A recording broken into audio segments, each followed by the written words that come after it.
सैयदा पाक फरमाती हैं, ओ मेरे नबी के गुलामों, मैंने ये रंग भी देखा है कि हुजूर ने इतना खड़े रहे, इतना क़याम किया कि मुकद्दस पैरों में वरम आ गए, सूज गए पैर। हम सैर करने गए तो थक गए, बात अलग है, लेकिन इबादत में ये भी तो मुस्लिम शरीफ है ना, ये भी तो दीन है ना, ये भी तो हुजूर की सुन्नत है, ये भी तो वो चीज है जो करीम की आंखों की ठंडक है। सैयदा फरमाती है पैरों में वरम आ गए। सारी रात ही हुजूर ने नमाज पढ़ी और एक ही आयत बार बार दोहराई। मस्जिद नबी में बिलाल हबशी ने फजर की अजान दे दी और हुजूर अभी मुसल्ले पे थे। करीम फारिग हुए। मैंने अर्ज की, या रसूल अल्लाह सल्लल्लाहु अलैहि वसल्लम, आपके तो सदके अल्लाह अगले पिछलों के गुनाह माफ करेगा, तो आप इतनी आहोजारी क्यों फरमाते हैं? आप तो शफी हैं, आप तो अंबिया के इमाम हैं। तो हुजूर ने फरमाया, आयशा तुमने गिनवाया है ना मेरे अल्लाह की मुझ पर कितनी रहमत है। अफला अकूना अब्दन शुकूरा, फरमाया अगर उसने इतनी नेमतें दी हैं तो क्या मैं उसका शुक्रगुजार बंदा ना बनूं? मैं शुक्रगुजार बंदा ना बनूं उसका? फिर अगर इतनी नेमतें उसने दी हैं, मुझे इतना नवाजा है, तो फिर मैं उसके सामने सजदे ना करूं? ओ मेरे भाई, बड़े काबिल फख्र लोग हैं हम कि हम नबी पाक के गुलाम हैं। हम काबिल फख्र हैं कि नबी करीम के गुलाम हैं। क्या कभी इस गुलामी के शुक्राने में भी दो नफल पढ़े? या अल्लाह तेरा शुक्र है तूने हमें हुजूर का गुलाम बनाया है। याद रखें कि अपनी रूहानी जिंदगी को आबाद करें, इस्तिगफार पढ़ें, तस्बीहात करें। कुछ छोटे छोटे अमाल हैं, उनको अपनी जिंदगी में हिस्सा बनाएं। तिरमिजी शरीफ में हदीस है, नबी पाक सल्लल्लाहु अलैहि वसल्लम ने फरमाया 3 मरतबा सुबह, 3 मरतबा शाम औज़ु बिल्लाहि समीउल अलीम 3 दफा ये पढ़ो और 1 दफा सूरत हशर की आखिरी 3 आयात, हुवल्लाहुल्लज़ी ला इलाहा इल्लाहु आलिमुल गैबि वश्शहादति हुवर रहमानुर रहीम। औज़ु बिल्लाहि मिनश शैतानिर रजीम है ना, इसको पढ़ना है औज़ु बिल्लाहि समीउल अलीम मिनश शैतानिर रजीम। फरमाया 3 दफा इसको पढ़ो और 1 दफा सूरह हशर की 3 आयतें, 1 दफा सुबह और 1 दफा शाम। सुबह क्या है, शाम क्या है? तो आला हज़रत बरेलवी फरमाते हैं सुबह से मुराद है आधी रात ढलने से लेकर सूरज निकलने तक। आधी रात ढलने से लेकर यानी तहज्जुद का टाइम से लेकर सूरज और शाम क्या है? दोपहर ढलने से लेकर मगरिब की आजान तक, ये शाम है। अब सुन लें, ये तिरमिजी की हदीस है सियासता की। नबी पाक ने फरमाया जिसने 3 मरतबा औज़ु बिल्लाह पढ़ी और 1 बार सूरह हशर की आखिरी 3 आयतें पढ़ी, 1 दफा सुबह पढ़े, 1 दफा शाम पढ़े, नबी करीम अलैहिस्सलाम फरमाते हैं अगर सुबह पढ़ेगा तो 70,000 फरिश्ते शाम तक, और अगर शाम को पढ़ेगा तो 70,000 फरिश्ते सुबह तक पढ़ने वाले बंदे की मगफिरत की दुआ मांगते रहेंगे। चले, मैं तो इस बात पे भी बड़ा राजी हूं कि पहली दफा अहले सुन्नत में ऐसा हो रहा है कि वजीफा मिलने पर लोग नारे लगा रहे हैं, वरना वजीफा बताएं तो कहने अभी पढ़ांगे पर कोई तवीज भी लेके छोड़ो माड़ा गया। एक साहब आए, मुझे कहने लगे जी बरकत कोई नहीं, गुरबत बड़ी है। मैंने कहा सूरत वाक़या पढ़ा कर। कहते पीर साहब थोड़ी तकलीफ करो को मैंने तवीज भी कर दो। मैंने उनसे कहा खुदा के बंदे, मैं तवीज दूंगा पता नहीं काम बनेगा नहीं बनेगा, सूरत वाक़या पढ़, ये वो तवीज है जो मदीने वाले रसूल ने अता फरमाया है कि सूरत वाक़या पढ़ो तुम्हें कभी फाका नहीं आएगा। तो वज़ाइफ पढ़ें, इबादात करें, तैयारी करें, कुछ नेक आमाल बचाएं ऐसे जिनका हमें पता हो, जो हमारे रब को पता हो। हजरत अब्दुल्ला इब्न उमर रदी अल्लाह ताला अन्हु, हजरत उमर के साहिबजादे, मक्का मुकरमा में उनकी कब्र है। मैंने जब उन्हें पढ़ा तो मुझे उनसे बड़ा प्यार हो गया, लेकिन आपको पता है वहां जाके किसी शख्स का मजार तलाश करना या पूछना एक मुश्किल काम होता है। तो एक दफा मैं मक्का शरीफ में हाजिर था, तो एक गाड़ी वाला ड्राइवर मुझे कहने लगा कि मौलाना मैं आपको जानता हूँ, मुझे आपसे मोहब्बत है, एक बात बताऊँ आपको। मैंने कहा बताओ। कहने लगे हज़रत अब्दुल्ला इब्न उमर की कब्र देखनी है। मैंने कहा ये तू नहीं कह रहा, ये किसी ने बंदोबस्त कराया है, ये अल्लाह ने तेरे दिल में बात डाली है, ये हो गया तू ले चल मुझे। हजरत अब्दुल्ला इब्न उमर को नबी पाक ने फरमाया था राजुलुन सालिह, ये नेक बंदा है, ये मुत्तकी आदमी। हजरत अब्दुल्ला इब्न उमर रदी अल्लाह ताला अन्हु सैयदना फारूक आजम रदी अल्लाह ताला अन्हु के साहिबजादे हैं और इनकी हमशीरा सैयदा हफ्सा रदी अल्लाह ताला अन्हा हुजूर की ज़ौजा मोहतरमा। एक दिन अपनी हमशीरा से कहने लगे کہ نبی کریم صلی اللہ تعالی علیہ وسلم گھر میں آئے نا، اور اگر حضور غم امت میں پریشان نہ ہوں، طبیعت کو حشاش بشاش دیکھو، تو ذرا پوچھنا تو صحیح حضور کا میرے بارے میں کیا خیال، پوچھنا تو صحیح کہ کریم کی بارگاہ میں میرا کیا مقام ہے، میرے بارے میں حضور کیا فرماتے ہیں۔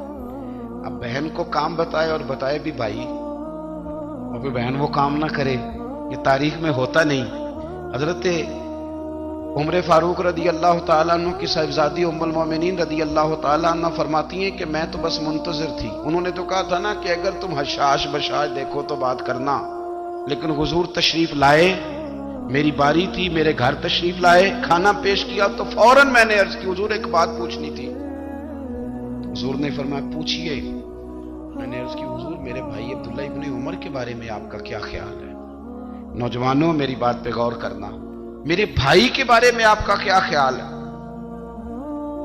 تو نبی کریم صلی اللہ تعالی علیہ وآلہ وسلم نے میری طرف دیکھا اور پھر حضور زیر لب تھوڑا مسکرائے، اور بریلی کے امام کہتے ہیں کہ حضور مسکرا دیتے تھے نا تو جو بڑا دکھی ہوتا تھا وہ بھی ہنس پڑتا تھا۔ اب سوال پیدا ہوتا تھا کہ پھر تو اس مسکراہٹ کے لیے انتظار کرنا پڑتا ہوگا کئی مہینے کہ حضور مسکرائیں تو رونے والے ہنسیں، تو اعلیٰ حضرت فرماتے نہیں، انتظار نہیں کرنا پڑتا، یہ مسکراتے رہنا تو حضور کی عادت ہے۔ جس کی تسکین سے روتے ہوئے ہنس پڑے اس تبسم کی عادت پہ لاکھوں سلام، یعنی یہ تو عادت ہے حضور کی مسکراتے رہنا، اس کے لیے انتظار نہیں کرنا پڑتا۔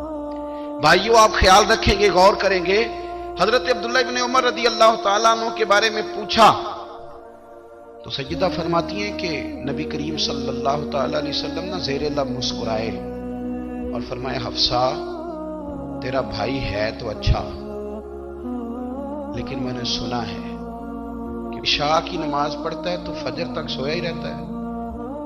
او نوجوانوں، 10 بجے تک سونے کی بات نہیں ہوئی، 9 بجے تک سونے کی بات نہیں ہوئی، 11 بجے اٹھنے کی بات نہیں۔ حضور فرمانے لگے میں نے سنا ہے کہ عشاء کی نماز پڑھ کے سو جاتا ہے اور فجر تک سویا ہی رہتا ہے، اسے چاہیے کہ تہجد کے وقت اٹھا کرے، اللہ کی بارگاہ میں حاضر ہوا کرے، آہوزاری کرے، سجدے کرے، عبادت کرے، اٹھتا ہے اور فجر میں جا کے اٹھتا ہے۔ حضرت جناب حفصہ رضی اللہ تعالیٰ عنہ کہتی ہے میں نے جناب عبداللہ ابن عمر کو پیغام دیا اور میں نے کہا میرے جوان بھائی سن، نبی پاک نے فرمایا ہے تو اچھا پر تہجد میں نہیں اٹھتا، نفل نہیں پڑھتا۔ او میری ملت کے جوانوں، مزہ نہیں آ جاتا جب ساری دنیا سوئی ہو، ساری دنیا، اور بستر بھی گرم ہو اور نیند بھی پورا غلبہ کر رہی ہو، اور اچانک گھنٹی بجے دماغ میں، آنکھ کھلے، گھڑی پہ نظر پڑے، 3:30 4 بجے کا پیغام گھڑی بتائے، اور کوئی چڑھتی جوانی والا اٹھ کے وضو کرے، اور جب وہ مصلی کھول کے بچھائے تو مدینے والے محبوب کہتے ہیں کہ ہر نماز پہ رب ثواب دیتا ہے، اور جو اٹھ کے تہجد کی نماز پڑھے اسے دیکھ کے تو رب مسکراتا ہے، جو اس کی شان کے لائق ہے، جو اس کی شان کے لائق، وہ مسکراتا ہے، خوش ہوتا ہے کہ میرا بندہ تہجد میں اٹھ گیا، وہ مسکراتا ہے۔ کاش ہماری صبحیں کبھی اپنے مالک کے نام ہو جائیں، کاش کے صبح۔ حضرت ابو الحسن رحمت اللہ تعالی علیہ حضرت معاذ ابن جبل رضی اللہ تعالیٰ عنہ کے پاس بیٹھا کرتے تھے، فرماتے ہیں ان سے جو پیار بڑھا تو پھر میرا مصلی سے بھی بڑھ گیا۔ تابعی ہیں، فرماتے ہیں صحابی رسول سے محبت ہوئی تو ذکر سے بھی ہو گئی، پھر درود شریف سے بھی ہو گئی، محبت ان سے بڑھی تو پھر اللہ نے مسجد کا پیار بھی بڑھا دیا۔ آپ فرماتے ہیں کہ میری ہر وقت طبیعت چاہتی تھی کہ بس اللہ اللہ کروں، بس اللہ اللہ کروں، بس نہ میں ذرا تھوڑی جان چھڑاؤں لوگوں سے، کو 10 منٹ ملے تو میں کچھ 4 نفل پڑھ لوں، میں تھوڑا سا نہ بچوں لوگوں سے، اور مجھے تسبیح ملے تو میں نہ کچھ 400-500 دفعہ استغفار پڑھوں، سبحان اللہ، الحمدللہ، اللہ اکبر، لا حول ولا قوت الا باللہ، میں نہ تسبیحات پڑھوں۔ فرماتے ہیں کہ بچے تھے گھر میں 6-7، غربت تھی، کام ملتا کوئی نہیں تھا، اور میں کام چور نہیں تھا، کام ڈھونڈتا تھا، پر اللہ کی قدرت کے کام نہیں ملتا تھا۔ فرماتے ہیں کہ میں نے ایک دن اپنی اہلیہ سے کہا کہ آج میں پھر جاتا ہوں کام ڈھونڈنے، تو میری بیوی بڑی فرما بردار تھی، پر اس دن نہ غربت کے ہاتھوں तंग आके कहने लगी, आज नाना कोई तू चीज लेके आया तो मुझसे बच्चों की भूख नहीं देखी जाती। ये सब रोगां दा रोग मुहम्मद, जिसका नाम गरीबी, कंड बुला के लंघ जांदे नी दोस्त यार करीबी। आज ना कुछ लेके आया तो मैं बच्चे लेके चली जाऊंगी। शेख फरमाते हैं कि मैं बड़ा परेशान घर से निकला, पर मैंने सुबह से लेके जोर तक काम ढूंढा, काम मिला कोई नहीं। तो मेरे दिल में ख्याल आया, चलो काम नहीं मिलता तो अल्लाह अल्लाह तो करेगा, चलो बंदों की मजदूरी नहीं मिलती तो रब करीम की इबादत ही करते हैं। फरमाते हैं कि मैंने ना फुरात के पानी से वुजू किया, नहर के, शदीद धूप थी, साथ रेत थी और रेत तप रही थी। मैंने अपना रुमाल वहीं मुसल्ला के तौर पर बिछा लिया और फरमाते हैं कि जोर से लेकर असर तक नमाज पढ़ी, धूप भी पूरे जोर पे, पर मेरे सजदे का ज़ौक़ भी पूरे जोर पे। फरमाते हैं सूरज भी चमक रहा है और रब की इबादत का ज़ौक़ भी पूरे जोर पे। मैं सजदा करूं तो फिर मेरा उठाने को जी न चाहे। मेरे उस्ताद लिखा करते थे, ये उनका शेर है, वो कहा करते थे, मुझे सोज दे, मुझे साज दे और मुझे नीम शब का न्याज दे, दमे सजदा खुद को मैं तोड़ दूं, मुझे ऐसा ज़ौक़े नमाज दे। और मैं तेरी बहार का फूल हूं, मैं खिला भी हूं तो तेरे लिए, मुझे मेरी शाख से तोड़ ले, मुझे अपनी जुल्फ का नाज दे। भाई फरमाते हैं कि असर तक मैंने नफल पढ़े, दिल ढलने लगा, असर की नमाज पढ़ी और मैं वहां से चला। अब मैं जब निकलने लगा तो दिल में ख्याल आया कि छोटी छोटी दीवारें हैं घर की, बगैर कुछ लिए जाऊंगा तो बीवी दूर से देखेगी तो शोर करेगी कि फिर खाली हाथ आ गया है। कहते मैंने अपने उसी रुमाल में जिसमें मैंने नमाज पढ़ी थी ना, रुमाल में की आखी दे पंजाबी जो साफा कहते हैं, उसी में ना मैंने कुछ रेत भर ली कि वो दूर से देखेगी तो समझेगी कुछ लेके आया है। चलो जाके उसे बता दूंगा कि आज फिर मजदूरी नहीं मिली। कहते हैं वो रेत लेकर जब मैं घर में गया तो पहले बीवी दरवाजे पे खड़ी होती थी, पूछती थी खाली हाथ आ गए हो? आज मैंने देखा तो है ही कोई नहीं। फरमाते हैं मैं अंदर दाखिल हुआ, सलाम लिए, कोने में मैंने वो रुमाल रख दिया और मैंने आवाज दी कि भली मानस कहां हो? तो वो कहने लगी आप मुंह हाथ धो ले, मैं रोटी लेके आई। मैंने कहा रोटी कहां से आ गई? यहां तो कई दिनों के फाके, तो कई दिनों की गुर्बत है, यहां तो इस घर में तो फकीरी है। फरमाते हैं कि वो रोटी लेके आई और उस वक्त की जो मौजूदा नेमतें थी, समझ ले सलाद, अचार, हर चीज साथ लाई। मैंने कहा कि बच्चे कहां गए? कहने लगी वो खाना खा के खेलने गए, आप खाना खा लें आ जाते। खाना उसने चुन दिया। मैंने हैरत अंगेज लहजे में सारी नेमतें अपने दस्तरखान पे देख करके बीवी से पूछा ये कहां से आया खाना? बच्चों को तूने कहां से खाना खिलाया? ये सारा कुछ कैसा है?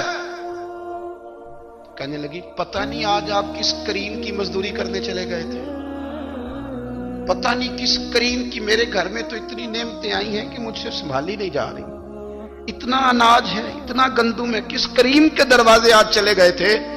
ये कहते कहते वो उठी और उठ करके कहने लगी पहले ही बड़ा कुछ आया था, अब क्या ले आए हो? और जाकर के ना उसने वो रेत वाला रुमाल खोला। कहने लगे मैं तो लेके आया था रेत, तो मेरे रब ने उसे भी सोने और हीरे बना दिया था।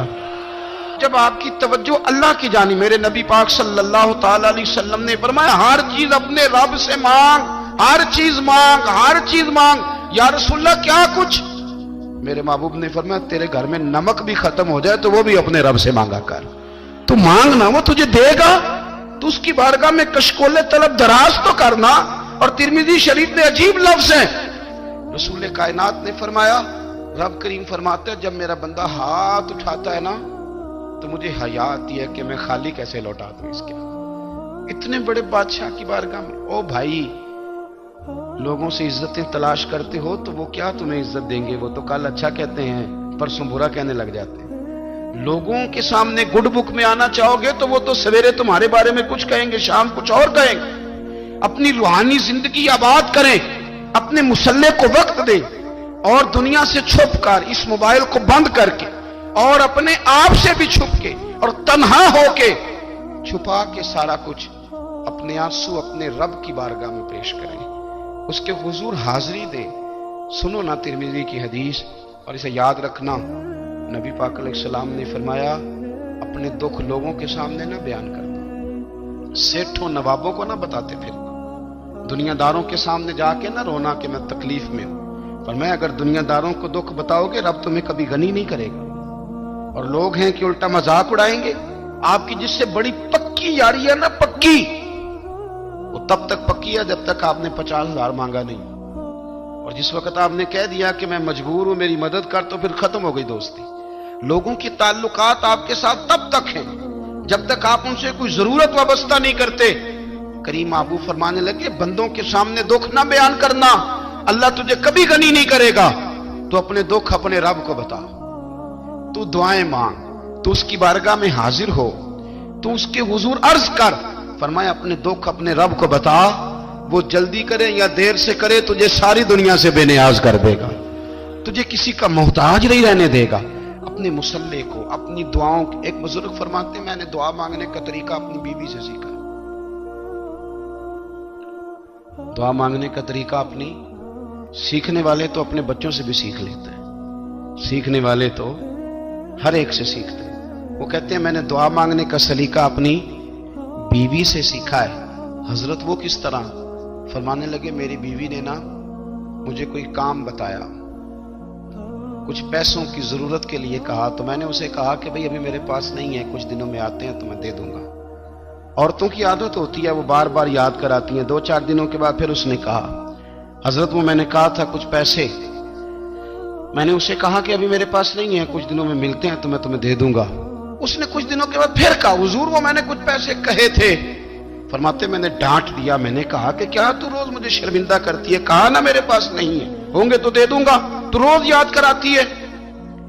فرماتے اس نے پہلے تو میری ڈانٹ کو سہا، پھر میرے سخت جملوں نے اس کی آنکھوں میں آنسو پیدا کر دیے، پھر اس نے اپنے آنچل میں اپنے اس دکھ کو سمیٹا، اور پھر اس نے ایک جملہ کہا تو میں رو پڑا، اور مجھے اپنے رب سے مانگنے کا طریقہ آ گیا۔ مجھے کہنے لگی حضرت جی آپ نے ڈانٹ دیا، میں نے سہ لیا، پر آپ ہی میرے شوہر ہیں، بتائیں نا آپ سے نہ کہوں تو میں کس سے جا کے کہوں۔ فرماتے ہیں میں رو پڑا، اور میں کھل کے رویا، اور میں تڑپ کے رویا، اور پھر میری سسکیاں بند گئیں۔ تو مجھے کہنے لگی آپ کو کیا ہوا؟ میں نے کہا مجھے بھی دعا مانگنی آ گئی ہے، جب میں اسے کہوں گا نا اللہ تو ہی میرا رب ہے، میں تجھ سے نہ کہوں تو میں کس سے جا کے کہوں؟ میں کیوں کسی بندے سے سوال کروں؟ میں کیوں کسی دنیا دار سے کہوں؟ میں تیرے بندوں کا، نیک بندوں کا وسیلہ لے کے، تیرے محبوب کی غلامی لے کے تیری بارگاہ میں آیا، تجھ سے نہ مانگوں تو کس سے مانگوں؟ سمجھ آ گئی ہے جب میں اس رنگ میں مانگوں گا تو پھر رب میرے اوپر بڑا ہی فضل فرمائے گا، وہ میرے اوپر بڑی رحمت کرے گا، وہ میرے لیے آسانیاں کرے۔ عزیز دوستو ہم اس طرح کرنے لگ گئے ہیں کہ ہم نے نا اپنے تعلقات پر اعتماد کرنا شروع کر دیا ہے۔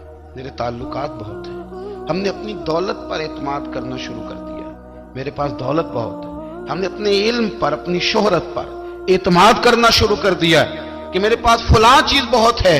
یاد رکھنا جب بے نیاز اپنی صفت بے نیازی دکھاتا ہے تو بڑی بڑی دولتوں والے مجبور نظر آتے ہیں۔ بھائیو جب انسان کا رشتہ اپنے مالک کے ساتھ ہوتا ہے پھر تو غم بھی کچھ نہیں کہتے، پریشانیاں بھی کچھ نہیں کہتی، پھر تو زندگی صبر والی، پھر تو زندگی توکل والی، پھر تو زندگی بھروسے والی، پھر انسان اپنے آپ کو رسوا نہیں کرتا، دنیا داروں سے امیدیں اس کی ختم ہو جاتی، امیدیں اللہ رسول سے لگا لیتا ہے، مضبوط ہو جاتا ہے، مضبوط، طاقتور ہو جاتا ہے، خوددار ہو جاتا ہے، باوقار باعزت ہو جاتا ہے۔ حضرت بہلول دانا رحمت اللہ علیہ بیٹھے تھے تو ہارون رشید حج کر کے آ رہا تھا، تو رستے میں حضرت شیخ سے ملاقات ہو گئی، تو السلام علیکم کے بعد کہنے لگا حضور کوئی حکم ہو تو بتائیے گا۔ تو حضرت بہلول دانا فرمانے لگے تیرا رب کون ہے؟ اس نے کہا اللہ۔ تو فرمایا میرا کون ہے؟ کہا اللہ۔ فرمانے لگے تو بڑا ہی بیوقوف ہے، کیا تو یہ سمجھتا ہے کہ رب ہارون رشید کو تو دے گا اور بہلول دانا کو بھول جائے گا؟